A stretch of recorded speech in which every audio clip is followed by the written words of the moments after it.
மாதவனும் ஜோதியும் நண்பர்கள். மாதவனுக்கு அப்பாவும் அண்ணனும் உள்ளனர். மாதவனின் அண்ணனுக்கு திருமணமாகி 2 குழந்தைகள் இருக்கின்றனர். ஜோதிக்கு அப்பா மட்டுமே. ஜோதியின் சிறு வயதிலேயே அம்மா இறந்த பிறகு அப்பாவின் சொந்த ஊரான திருநெல்வேலியில் வந்து செட்டில் ஆகிவிட்டனர். ஸ்கூல் முதல் காலேஜ் வரை மாதவனும் ஜோதியும் ஒன்றாகத்தான் படித்தார்கள். ஜோதியின் அப்பா மாதவனிடம் நண்பனைப் போல் பழகுவார்.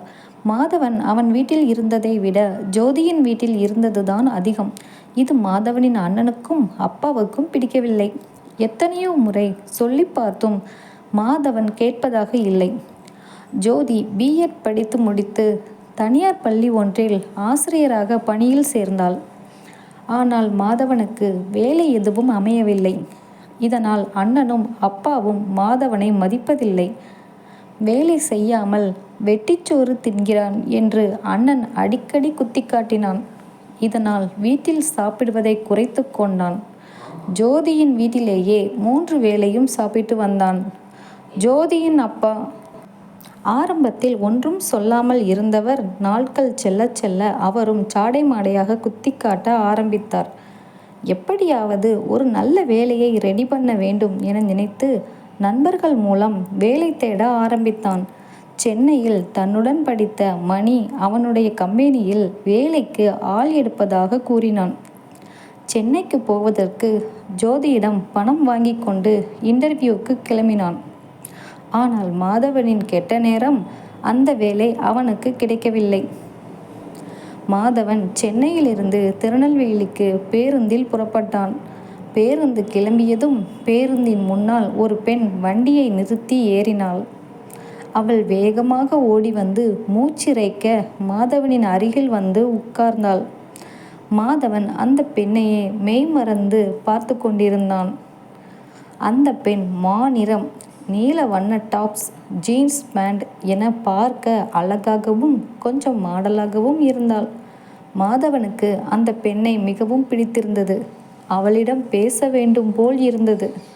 ஆனால் அவளோ மாதவனை கண்டு கொள்ளாமல் ஹெட்செட் போட்டுக்கொண்டு பாட்டு கேட்டுக்கொண்டு வந்தாள். கொஞ்ச தூரம் வரை இருவரும் எதுவும் பேசிக்கொள்ளவில்லை. மாதவன் அவளை பார்த்தவாறே பயணித்தான். அப்படியே தூங்கிவிட்டான். அவன் கண்விழித்து பார்த்தபோது அவள் அந்த சீட்டில் இல்லை. அவள் பெயரையாவது கேட்டிருக்கலாம் என்று நினைத்தவாறே தன்னுடைய ஊரில் இறங்கினான்.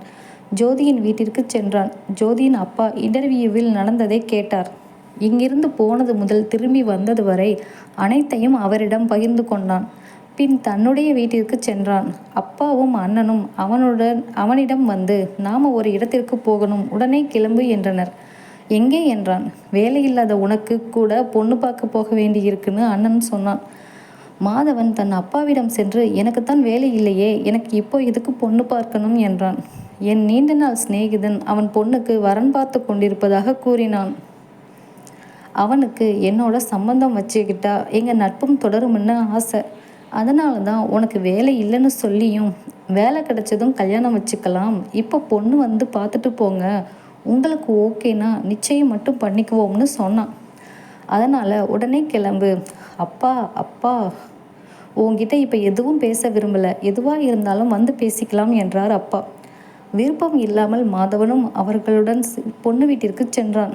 பொண்ணு வீட்டில் அப்பாவின் நண்பரும் அவர் மனைவியும் அன்போடு வரவேற்றனர். பொண்ணோட சொந்தக்காரங்க மாப்பிள்ளை எங்கே வேலை பார்க்குறாரு, எவ்வளோ சம்பளம் வாங்குறாரு என்று கேட்டதும் மாதவன் அப்பாவின் முகத்தை பார்த்தான். அதெல்லாம் நாங்கள் ஏற்கனவே பேசி தெரிஞ்சுக்கிட்டோம், எல்லாம் நல்ல வேலை தான் பார்க்குறாரு, நல்ல சம்பளம் தான் வாங்குறாரு என்று சமாளித்தார் பெண்ணின் அப்பா. மாதவனுக்கு அவமானமாக இருந்தது. மாப்பிள்ளை தம்பி, என் பொண்ணு ஐடியில் வேலை பார்க்குறா, மாதம் 80,000 சம்பளம். நீங்கள் கவலைப்படாதீங்க, உங்களுக்கு என் பொண்ணை நிச்சயம் பிடிக்கும், உங்களை நல்லா பார்த்துக்குவான்னு சொன்னார். அப்போது அவங்க பொண்ணு கையில் காஃபி டம்ளரோடு வந்தாங்க. அந்த பொண்ணை பார்த்ததும் மாதவன் ஷாக் ஆகிட்டான். அந்த பொண்ணு வேற யாரும் இல்லை, பஸ்ஸில் மாதவன் கிட்ட உட்கார்ந்துருந்த அதே பொண்ணு தான். பேர் மோனிகா. அப்பா, எனக்கு இந்த பொண்ணு ஓகேப்பா, நான் சீக்கிரம் ஏதாச்சும் வேலைக்கு எப்படியாவது போயிடுறேன், எப்படியாச்சும் பேசி முடிங்கப்பா என்றான் மாதவன். என் பையனுக்கு உங்கள் பொண்ணை பிடிச்சிருக்கு, உங்கள் பொண்ணுக்கிட்ட கேட்டு சொல்லுங்கள், இன்றைக்கே தட்டுமாத்திக்கலாம் என்றார் மாதவனின் அப்பா. கொஞ்சம் இருங்க, பொண்ணுகிட்ட கேட்டுட்டு வாரேன் என்று சொல்லிவிட்டு சென்றார் அந்த பெண்ணின் அப்பா. மாதவனுக்கோ சந்தோஷம் தாங்க முடியல. அவளோட பதிலுக்காக ஆவலோடு காத்திருந்தான். உள்ளே இருந்து யாரோ கத்துற சத்தம் கேட்டது. மாதவனும் அப்பா, அண்ணன் அனைவரும் எட்டி பார்த்தனர். அந்த பெண்தான் கோபமாக நின்று கொண்டிருந்தாள். அவனை எனக்கு பிடிக்கல, அவங்கள போகச் சொல்லுங்க.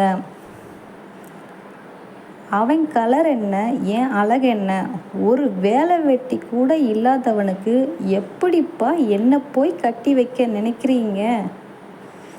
என்னால் இவனை கட்டிக்க முடியவே முடியாது என்று கத்தினாள்.